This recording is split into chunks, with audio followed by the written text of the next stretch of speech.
여러분 안녕하십니까. 오늘 나 같으면 그렇게 안 해. 저는 사서에 대한 얘기를 할까 합니다.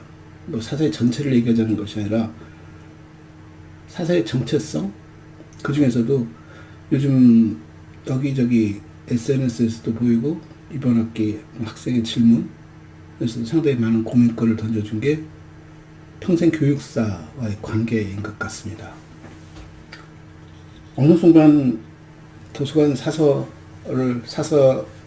뭐 관장으로 보호하는 것이 뭐 얘기가 오가더니만 갑자기 상당한 도서관들이 평생학습관, 평생교육관으로 바꾸겠다. 교육청 산하 기관들이 그런 얘기들을 했었고, 평생교육사가 상당히 이렇게 부각되는 때가 있었습니다. 그리고 현재도 평생교육사 자격을 계속 주고 있고 평생교육사들이 배출되고 있는 것으로 알고 있는데, 평생교육사도 나름대로 고민이 많겠지만 도서관의 사서 선생님들도 상당히 큰 고민에 빠진 것 같습니다. 왜냐하면 평생교육사들의 활동 공간을 도서관으로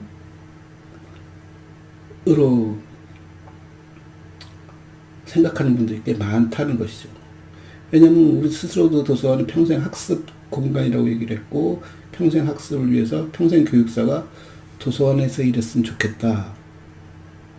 만약에 평생교육사가 도서관에서 일한다면 사서와 평생교육사의 관계, 업무 분장은 어떻게 이루어질까?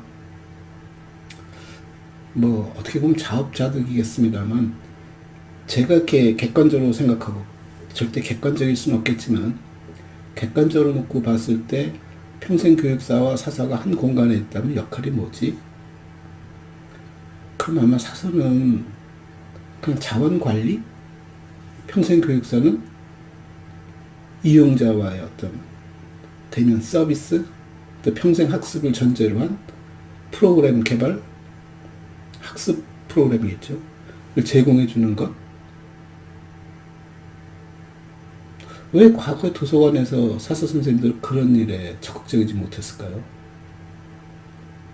사서 선생님들이 한때 예전에는 도서관에서 책 이외의 서비스, 그러니까 책과 관련된 서비스 외의 것들은 상당히 부정적인 시각에서 쳐다봤고, 과거에 대부분의 공공도서관들 관장이 일반 행정직 공무원으로 보아던 시절에는 행정직 관장들이 갖고 있는 자기의 어떤 출세와 성장을 위한 디딤돌로 도서관에서 그런 문화 프로그램을 운영했었고, 그것에 대한 반대 심리에서 그런지 모르지만 사서 선생님들은 그런 프로그램들에 대해서 상당히 부정적이었던 시절도 있었습니다.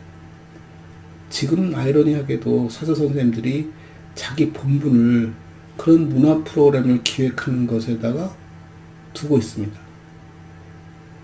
솔직히 말씀드리면 그 문화 프로그램을 기획한다라기보다 지역사회에 있는 많은 문화활동가들의 그런 압력단체에 의해서 문화 프로그램을 구성해주고 있는 그런 위치에 있다고 보면 됩니다. 그리고 실제로 이용자의 대면 관계에서는 거의 그런 일을 하지 않고, 심지어 분류 목록조차도 국립중앙도서관에서 목록을 만들어 제공하면 그걸 거의 90% 이상을 다운받는 형식을 취하고 있다.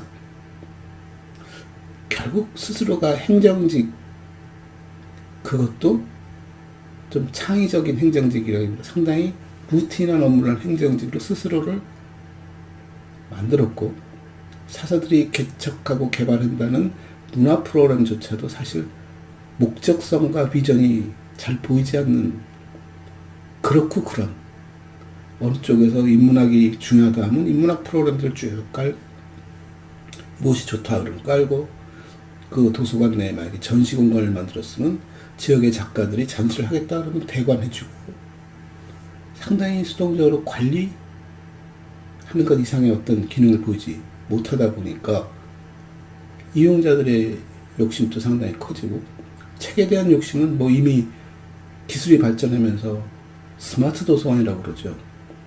굳이 도서관을 가지 않고도 자기의 그 동선상에서 책을 대출 반납할 수 있는 메커니즘, 쉽게 얘기해서 무인 대출 반납기를 만들어 달라는 요구와 그것을 만들어주면 지자체장들은 도서관을 개선하고 발전시킨 서비스를 개선했다는 그런 어떤 자부심도 갖게 만드는 그런 프로그램들이 생겼습니다.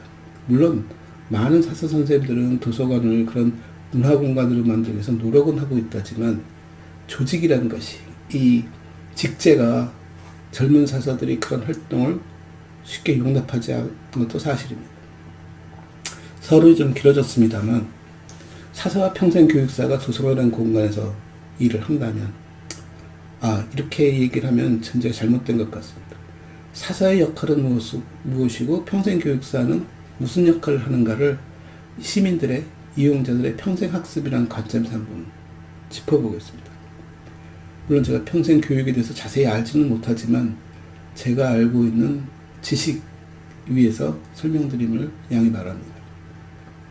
평생교육사라는 사람들이 학원 강사는 아니라고 봅니다. 즉 평생교육사가 어떤 지식을 전달하는 사람은 아닐 것이라는 것이죠. 그냥 굳이 지식을 전달하는 사람들은 자격증이 필요하지 않으니까요. 학원에서 강사를 하든가 대학에서 교수를 하는 데는 자격증이 필요 없습니다. 물론 초, 중, 고등학교는 입장이 다릅니다. 거기는 교사 자격증을 필요로 하는데 그 교사 자격증은 평생학습의 개념보다는 리터러시의 개념이 훨씬 강한 거죠. 초, 중, 고등학교 학생들에게는 지식 전달도 중요하지만 지식 전달과 더불어 모든 지식의 베이스가 되는 어떤 학문을 배우더라도 그 학문의 가장 기초, 이해할 수 있는, 확장시킬 수 있는, 쉽게 말씀드려서 하나를 가르치면 열을 깨우칠 수 있는 메커니즘, 그것에 관련된 근육, 이해하거나 획득하거나 하는 그 과정, 그러니까 책을 읽고 그 문해력, 그 책의 의미를 파악하고 의사표현하고 관련된 용어를 알고 규칙을 이해하고 수학 같은 경우 연산에 대한 개념들을 이해하고 그런 모든 방정식들이 어떻게 생겨나는 것에 대한 원론을 이해함으로써 단기적으로 자기가 필요에 따라서 그걸 확장해 갈 수 있는 역량, 근육, 문해력 이게 작동하고 있다고 본다면 초, 중, 고등학교는 어느 정도 자격증이 필요할 수 있겠다 라고 볼 수 있지만 그 연장선상에서 평생 교육은 그네들에게 어떤 문해력에 대한 개념보다는 지식을 가르치고 기술을 가르친다는 데모습 보면 평생 교육은 각 주제 영역, 각 관심 영역에 따라서 굉장히 다양한 사람들이 교육을 가르치는 행위를 할 수 있습니다. 그럼에도 불구하고 평생 교육사라는 제도를 만들었다는 것은 제가 볼 때는 설계에 대한 얘기일 거라고 봅니다. 무엇을 설계하는데 그럼 어떤 학문 그래서 용접에 관련된 얘기를 한다면 용접을 하는 것이 단순히 기능적 측면만 존재하는 것이 아니라 이것이 시대의 역사 속에서 용접이라는 것이 어떻게 발생했고 용접에 관련된 기술과 관련된 과학 현상들, 과학 그 작동 원리에 대한 이해 그리고 이것이 점점 기능화되어지고 기능이 고도화되어지면서 우리가 사용할 수 있는 용접의 굉장히 폭넓음에 대한 얘기, 재료에 대한 얘기, 소재에 대한 얘기, 기술 기능에 대한 얘기, 관련된 장비에 대한 얘기 상당히 많은 얘기가 끼어있을 것입니다. 물론 그걸 배우고자 하는 사람들 수준도 굉장히 다양하겠죠. 제가 생각할 때 평생 교육사는 그런 스텝 바이 스텝의 과정을 설계하는 사람, 그 과정에서 필요로 하는 지식 요건과 커리큘럼, 구조를 개발하는 사람, 물론 용접을 알지 못한 사람이 개발하기 쉽지는 않겠지만 이 기획하고 설계하는 사람들이 갖고 있는 특징은 그 사람들의 전문성을 가져다가 많은 사람에게 그 혜택을 볼 수 있고 표준화를 시켜가는 것이 그들의 일이라고 본다면 아마 평생 교육사는 그런 것을 설계하고 표준화시키는 사람이라고 보는 거죠.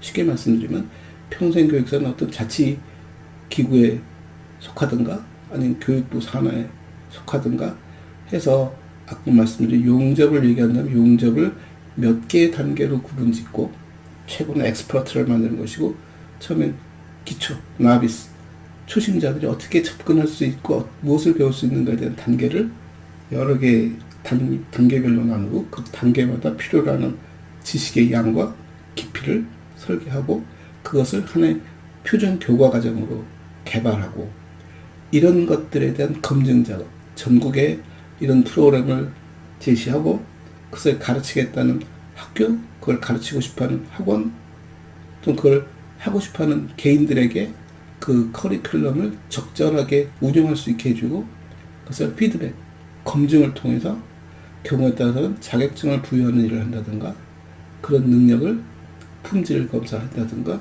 하는 그런 행정적이고 설계 부분의 일을 맡는다면 저부터는 평생 교육사의 몫이라고 봅니다. 그 굉장히 중요한 일이라고 생각하고요. 그것이 제대로 되지 않으면 어디서 용접을 배웠다는 사람이 어느 정도 수준이고 무엇을 배웠고 어디에 적절하게 쓸 수 있는지에 대해서 평가를 할 수 있기 때문에 검증도 요구치 않고 사람들이 고용 문제에서도 상당히 심각한 문제를 발생시킬 수 있고 심각한 경우에는 재난에 우리가 적극 대처할 수 없는 문제도 나올 수 있다는 거죠. 그래서 그런 품질 관리를 해주고 표준화시켜주고 과정을 개발해주는 작업이 맞겠죠. 그게 평생 교육사의 몫이라면 평생 교육사가 도서관에서 일할 이유가 있을까? 라고 봅니다.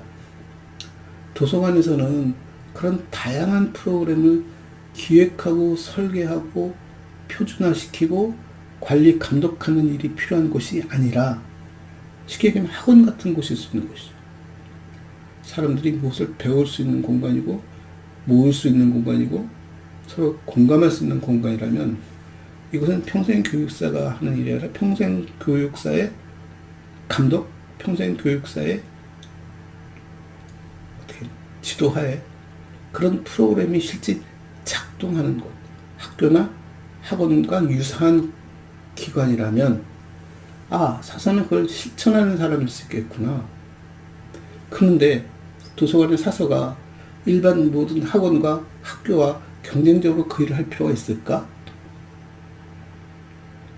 저는 그렇진 않다고 봅니다. 아까 초중고등학교 교사들에겐 자격증이 필요한 이유가 문해력에 대한 얘기. 제가 말씀드린 문해력은 굉장히 폭넓은 문해력에 대한 얘기입니다. 글자만 깨우치는 것을 넘어서서 기술을 익히고 넓게 얘기하면 사람과 사람이 교감하는 사회성을 익히는 작업도 그거가 규범에 대한 이해를 갖는 것도 법률적인 얘기 서로 이렇게 세계화에 대한 얘기 이런 것들이 다 포함된 얘기일 수 있는 거기 때문에 그런 것들에 대한 가장 기본적이고 기초적인 것을 가르쳐야 하는 교사들에게 주어진 것이 그런 문해력이기 때문에 자격증이 필요하다라고 말씀드린 것처럼 사서 역시 자격증이 필요한 것이고 그 자격증의 내용 안에는 그런 문해력이 작동할 수 있는 분야가 꼭 문자만 깨우치는 것이 아니라고 아까 말씀드렸다면은 우리가 살아가면서 시대가 굉장히 급속하게 바뀌는 속에서 적정한 나이를 지나서도 지금 이 시간 이 시대에 있어서 지금 제 나이에서도 새로운 사실, 새로운 개념, 새로운 기술에 대한 낯설음을 해결하고 싶을 때 학교로 갈 수는 없지 않습니까? 그리고 제가 이것을 전문성을 갖기 위해서 배우는 목적이 아니라면 그냥 같이 알고 살아가자는 얘기죠. 제가 트럭 운전을 할 줄 모르지만 트럭 운전하는 사람은 이해할 수 있고 트럭 운전에 관련된 여러 가지 상식적인 부분들, 법률적인 부분들, 그들이 갖고 있는 예절적인 그 윤리적인 부분들에 대한 이해를 공감할 수 있다면 더 나은 세상을 위해서 충분히 가치 있는 일이라고 생각하는데 도대체 트럭은 어떻게 작동하는지 트럭 기사가 내려다보는 세상은 어떻게 다른지 그걸 제가 모른다면 만약에 한 트럭 기사하고 마주쳤을 때 상당히 많은 오해와 상당히 많은 어떤 아집에 빠질 수도 있겠죠. 제 편리상 트럭에 대한 얘기를 나눴습니다만 그래서 그런 것들에 대해서 평생 사람들은 배워야 한다는 것에 대한 얘기를 드리는 것이고 그 배워야 한다는 것이 전문성을 갖추거나 그 기능에 숙달되라는 의미보다는 같이 더불어 함께 살아가는 늘 24시간 만날 수 있는 사람들, 만날 수 있는 사건들, 상황들, 기술 이 얘기 때문에 도서관은 말 그대로 리터러스의 공간인 것입니다. 초, 중, 고등학교의 어떤 정규 프로그램을 통해서 가르쳐진 내용의 그 이상의 것들, 그것을 수혜받지 못한 세대의 사람들에 대한 얘기.